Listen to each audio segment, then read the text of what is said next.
सनत कुमार बोले, हे भगवान, आपने श्रावण मासों का संक्षिप्त वर्णन किया है।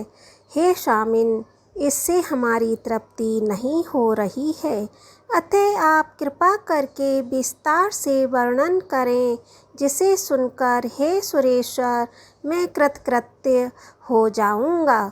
ईश्वर बोले, ये योगीश, जो बुद्धिमान नक्त व्रत के द्वारा श्रावण मास को व्यतीत करता है, वह 12 महीने में नक्त व्रत करने के फल का भागी होता है।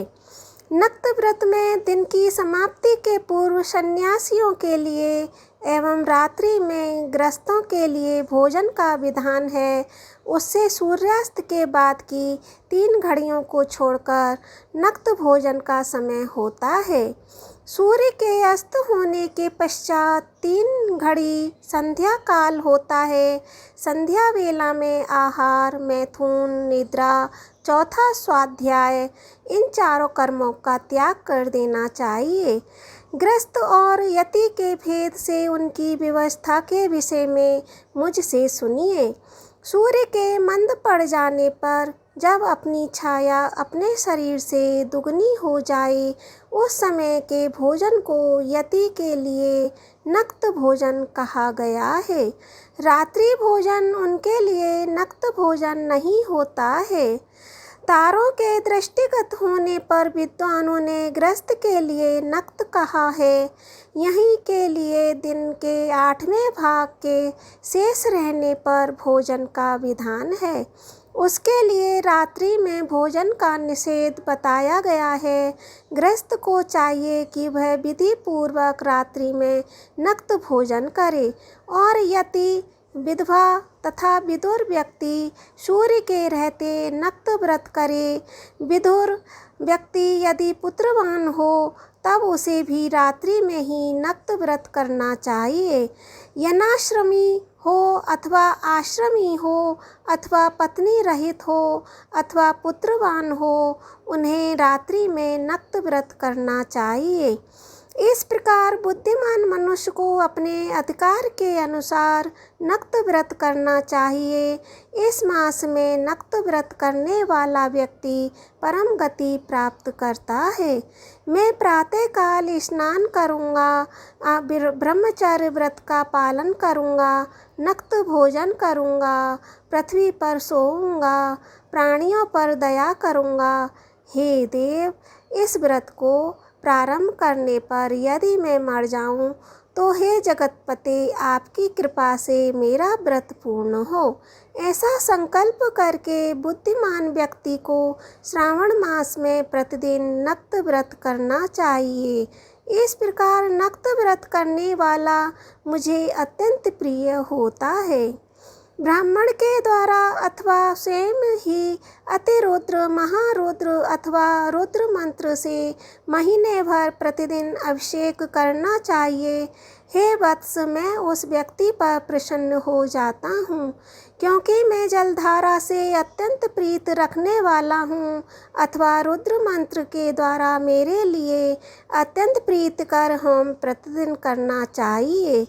अपने लिए जो भी भोज्य पदार्थ अथवा सुखोपभोग की वस्तु अति प्रिय हो, संकल्प करके उन्हें श्रेष्ठ ब्राह्मण को दान करके स्वयं महीने भर उन पदार्थों का त्याग करना चाहिए। हे मुने, अब इसके बाद उत्तम लक्ष्य पूजा विधि को सुनिए। लक्ष्मी चाहने वाले अथवा शांति की इच्छा वाले मनुष्य को लक्ष्य बिल्व पत्रों या लक्ष्य दूर्वा दलों से शिव की पूजा करनी चाहिए। आयु की कामना करने वाले को चंपा के लक्ष्य पुष्पों तथा विद्या चाहने वाले व्यक्ति को मल्लिका या चमेली के लक्ष्य पुष्पों से श्री हरि की पूजा करनी चाहिए। शिव तथा विष्णु की प्रसन्नता तुलसी के दलों से सिद्ध होती है। पुत्र की कामना करने वाले को कटेरी के दलों से शिव तथा विष्णु का पूजन करना चाहिए। बुरे स्वप्न की शांति के लिए धान्य से पूजन करना प्रशस्त होता है। देव के समक्ष निर्मित किए गए रंगवल्ली आदि से विभिन्न रंगों से रचित पद्म, स्वास्तिक और चक्र आदि से प्रभु की पूजा करनी चाहिए। इस प्रकार सभी मनोरथों की सिद्धि के लिए सभी प्रकार के पुष्पों से यदि मनुष्य लक्ष्य पूजा करे तो शिव जी प्रसन्न होंगे। तत्पश्चात उद्यापन करने चाहिए, मंडप निर्माण करना चाहिए और मंडप के विभाग परिणाम में वेदिका बनानी चाहिए। उसके बाद पुण्यावचन करके आचार्य का वरण करना चाहिए और उस मंडप में प्रविष्ट होकर गीत तथा वाद्य के शब्दों और तीव्र वेद ध्वनि से रात्रि में जागरण करना चाहिए। वेदिका के ऊपर उत्तम लिंग तो भद्र बनाना चाहिए और उसके बीच में चावलों से सुंदर कैलाश का निर्माण करना चाहिए।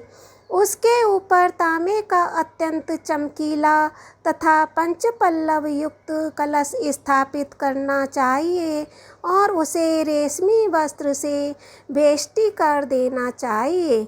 उसके ऊपर पार्वती पति शिव की सुवर्ण में प्रतिमा स्थापित करनी चाहिए। उसके बाद पंचामृत पूर्वक धूप दीप नैवेद्य से उस प्रतिमा की पूजा करनी चाहिए और गीत वाद्य नृत्य तथा वेद शास्त्र तथा पुराणों के पाठ के द्वारा रात्रि में जागरण करना चाहिए। इसके बाद प्रातःकाल भली भांति स्नान करके पवित्र हो जाना चाहिए और अपनी शाखा में निर्दिष्ट विधान के अनुसार वेदिका निर्माण करना चाहिए। उसके पश्चात मूल मंत्र से या गायत्री मंत्र से या शिव के सहस्त्र नामों के द्वारा तेल तथा घृत मिश्रित खीर से होम कराना चाहिए अथवा जिस मंत्र से पूजा की गई है उसी से होम करके पूर्णाहुति डालनी चाहिए।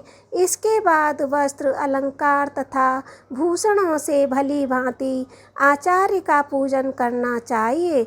उसके पश्चात अन्य ब्राह्मणों का पूजन करना चाहिए और उन्हें दक्षिणा देनी चाहिए। जिस जिस वस्तु से उमापति शिव की लक्ष्य पूजा की हो उसका दान करना चाहिए। स्वर्णमयी मूर्ति बनाकर शिव की पूजा करनी चाहिए। यदि दीप कर्म किया हो तो उस दीपक का दान करना चाहिए। चांदी का दीपक और स्वर्ण की वर्तिका अर्थात बत्ती बनाकर उसे गौघृत से भरकर सभी कामनाओं तथा अर्थ की सिद्धि के लिए उसका दान करना चाहिए।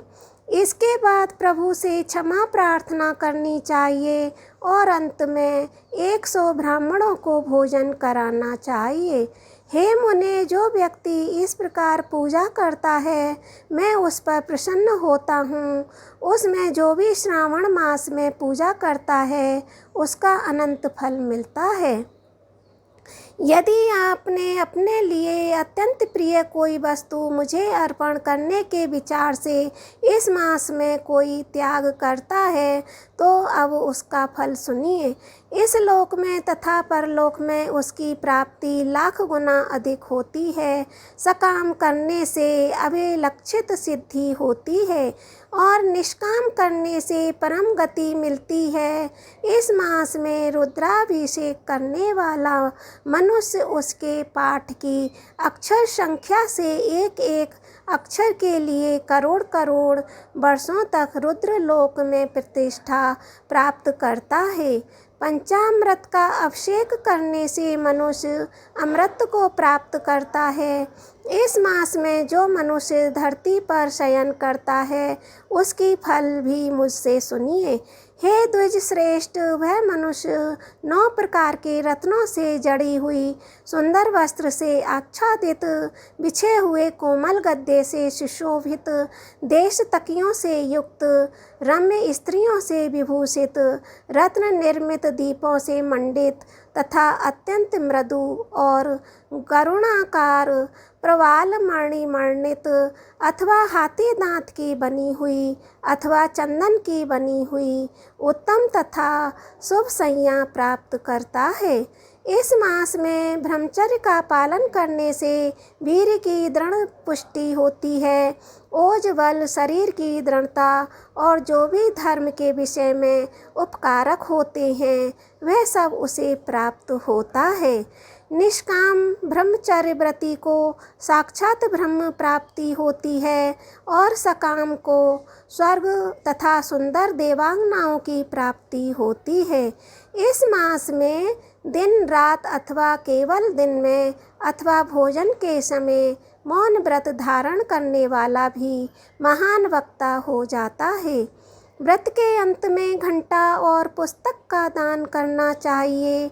मौन व्रत के महामत्य से मनुष्य सभी शास्त्रों में कुशल तथा वेद वेदांग में पारंगत हो जाता है तथा बुद्धि में बृहस्पति के समान हो जाता है।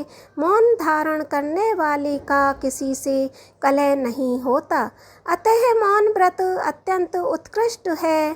श्री स्कंद पुराण ईश्वर सनातन कुमार संवाद में श्रावण मास महात्म्य का 3रा अध्याय पूर्ण हुआ। ओम नमः शिवाय।